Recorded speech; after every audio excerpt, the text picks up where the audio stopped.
So I just saw the best movie of the year and I have to tell you about it.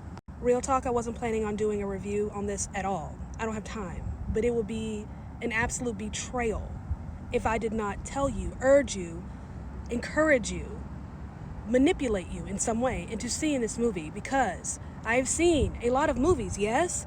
This is the best movie I have seen all year. My top 10 is all messed up. It looks like a bowl of Skittles. So the movie is called Ghostlight, directed by Kelly O'Sullivan, stars a whole bunch of people. It's about a man named Dan. Dan has a wife and a daughter named Daisy. Daisy is a hot mess and a half, explosive, troublesome, rebellious. She's all the things. But it's all a byproduct of grief. Dan has problems expressing himself and his emotions. He either hides and bottles them up or he explodes. There really is no in between, but it's all good though, because he finds a community theater and it becomes a bit of an outlet for him as he's rehearsing Romeo and Juliet. Everything was right. Everything was perfect.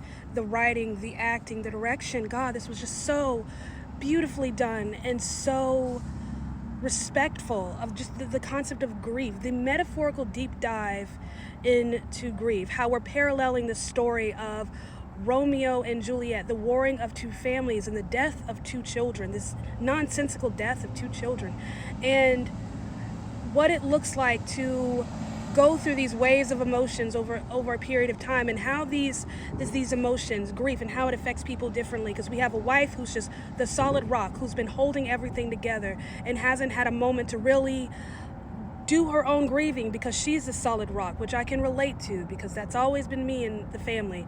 Not that people have prevented me from grieving, but when ish hits the fan, I get solid, and then I wait. And then you have the daughter who is just losing it and just acting out and just trying to feel something, trying to get all of her emotions out and try to make them make sense. Almost like she's trying to distance herself from the solid rock that is her mother and the hidden rock that is her father. And you have her father who just doesn't want to feel anything at all. But we're human beings with emotions. So those emotions, they got to come out somewhere. It's a Bible verse. It talks about how, out of the abundance of the heart, the mouth speaks. Emotions are the same way. You can only hold stuff in for too long before it overflows and it comes out. And that's what happens to him generally, until he finds his community theater and he's able to process his emotions appropriately. And it's such a beautiful portrait of a downward spiral into an uphill battle, and then it's all downhill from here, and then it's beautiful. Based on the last names of the actors, I think the father and daughter duo in the film are actually father and daughter in real life. I'm not exactly sure, but their chemistry and the way they complement one another, just they're polar opposites in their characters, and yet it just makes sense that they're father and daughter, so much better than the last father and daughter picture I saw. Whatever the real life circumstances, that's good casting. And he was excellent. You don't see men portrayed like that on screen anymore. There's usually like two extremes. You either have men who are very, very masculine, very toxic, and usually that's just portrayed as the worst thing ever. Or you have men who are very feminine and very emotional, and that's usually portrayed as the preference, which it really isn't. But here you have a man who's just a strong, vulnerable leader.